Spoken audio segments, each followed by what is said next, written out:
जय हिंद, जय भारत, राधे राधे, जय Siya Ram. Science study point में आप सभी का स्वागत है और नई ऊर्जा और नए उमंग के साथ हम फिर लेकर आए हैं आपको एक बहुत ही इंपॉर्टेंट टॉपिक, ओम के नियम का सत्यापन।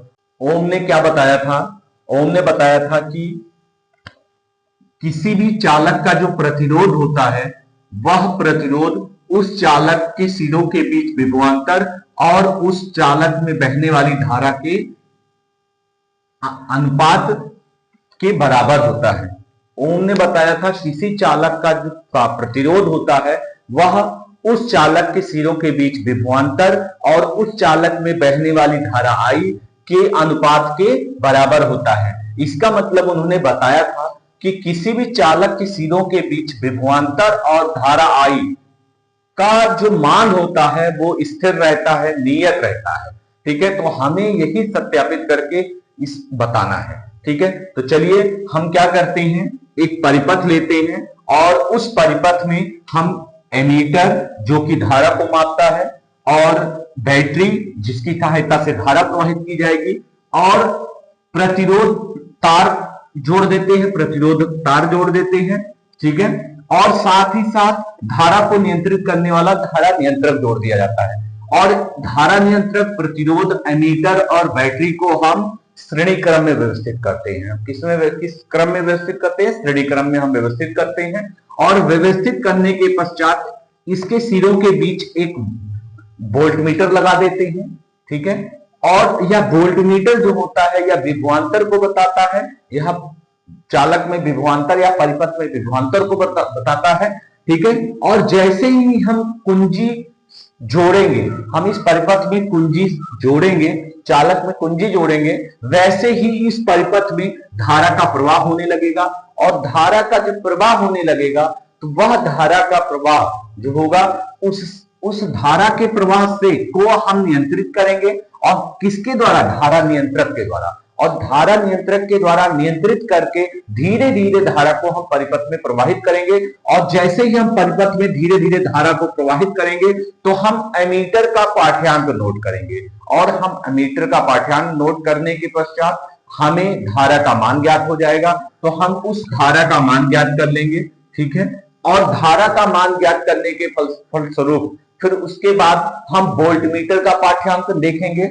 वोल्टमीटर का पाठ्यांक क्या है और वोल्टमीटर का पाठ्यांक देखने के पश्चात विभवांतर कितना है हम वह विभवांतर ज्ञात कर लेंगे। ठीक है, मान लीजिए धारा का मान 1 एम्पियर हमको प्राप्त हुआ, एमीटर का पाठ्यांक हमको 1 एम्पियर प्राप्त हुआ और वोल्टमीटर का पाठ्यांक हमको 2 वोल्ट प्राप्त हो रहा है, 2 वोल्ट प्राप्त हो रहा है। तो इस प्रकार से इनका जो अनुपात हो जाएगा वो वोल्ट और धारा का जो अनुपात प्राप्त हो जाएगा वो 2/1, या हम ऐसा कह लें 2 एम्पियर की धारा और 1 वोल्ट का विभवांतर, 1 वोल्ट विभवांतर हमको प्राप्त हो गया। जब हमने धारा नियंत्रक की सहायता से धीरे धीरे धारा प्रवाहित की तो अमीटर का जो पाठ्यांक था वो 2 एम्पियर बता रहा है और वोल्टमीटर का पाठ्यांक 1 वोल्ट बता रहा है। तो हम बता सकते हैं कि V/I का जो अनुपात है वो हम कह सकते हैं 1/2। ठीक है, ये फर्स्ट कंडीशन में हमको 1/2 प्राप्त हो रहा है। पहली कंडीशन में हमको ये 1/2 जो है अनुपात के रूप में हमको विभवांतर और धारा का अनुपात प्राप्त हुआ।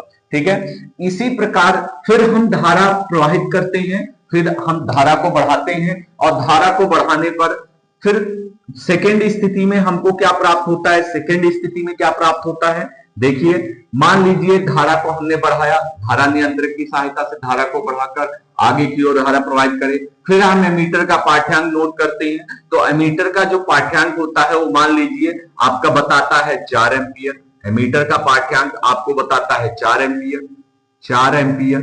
ठीक है, और वोल्ट मीटर का पाठ्यांक बताता है आपको, वोल्ट मीटर का पाठ्यांक बता रहा है 2 वोल्ट लीजिए, ये 2 वोल्ट बता रहा है। तो इस प्रकार हम क्या करेंगे, दोनों का अनुपात निकालेंगे। जब दोनों का अनुपात निकालेंगे तो वोल्ट आपका 2 और एम्पियर धारा 4, तो देखिए हमको जो अनुपात प्राप्त होगा वो 1:2 प्राप्त होगा। यहां भी हमको 1:2 और यहां भी हमको 1:2। इस प्रकार से सेकेंड कंडीशंस में, और ये फर्स्ट कंडीशन थी, ये फर्स्ट कंडीशन थी, ठीक है। यहां भी पहले हमने पाठ्यांक देखा 2 एम्पियर, वोल्ट विभवांतर का पाठ्यांक हमने देखा तो 1 वोल्ट। तो अनुपात हमको ओम के नियम के अनुसार हमको पाठ्यांक क्या प्राप्त हुआ, जो हमको अनुपात जो प्राप्त हुआ ये प्राप्त हुआ।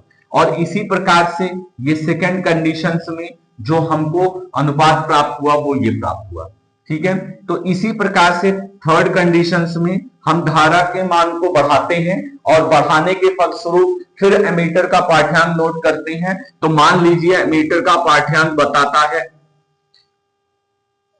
एमीटर का पाठ्यांक 8 वोल्ट, कितना बताता है 8 वोल्ट, ठीक है। और जो विभवांतर का पाठ्यांक बताता है, विभवांतर का या वोल्टमीटर का जो पाठ्यांक बताता है वो बताता है 4, सॉरी वोल्ट नहीं होगा, यहां एम्पियर होगा, एम्पियर, और यहां पे 4 वोल्ट बताएगा, ठीक है। तो इस प्रकार से मान लेते हैं, इस प्रकार से मान बता रहा है।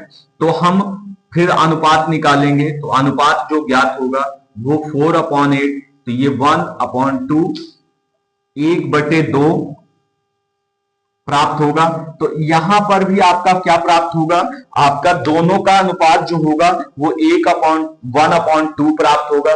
तो इस प्रकार से ओम ने यह बताया था कि किसी भी चालक में जब धारा का प्रवाह होता है तो उस चालक में या उस परिपथ में जो है वो विभवांतर और धारा का जो अनुपात होता है वो नियत रहता है, ठीक है। तो यही उन्होंने सत्यापित किया था और उन्होंने इस विभवांतर और एमीटर, विभवांतर और धारा के बीच उन्होंने एक ग्राफ भी बनाया। जैसे देखिए हमने ग्राफ बनाया हुआ है कि ये x अक्ष जो है धारा को प्रदर्शित कर रहा है परिपथ में, और ये y अक्ष जो है विभवांतर को प्रदर्शित कर रहा है।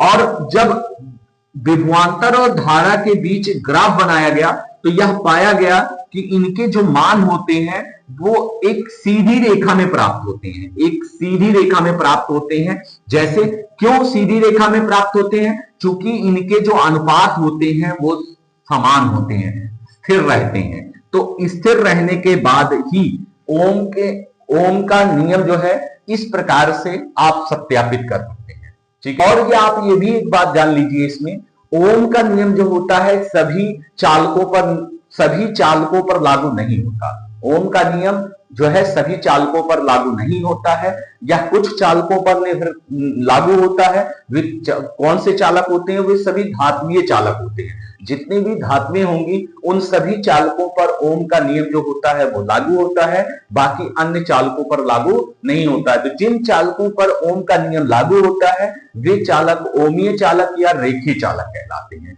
ये बात आप ध्यान रखिएगा, ठीक है। तो इस प्रकार से हमने ओम के नियम का सत्यापन बताया आपको।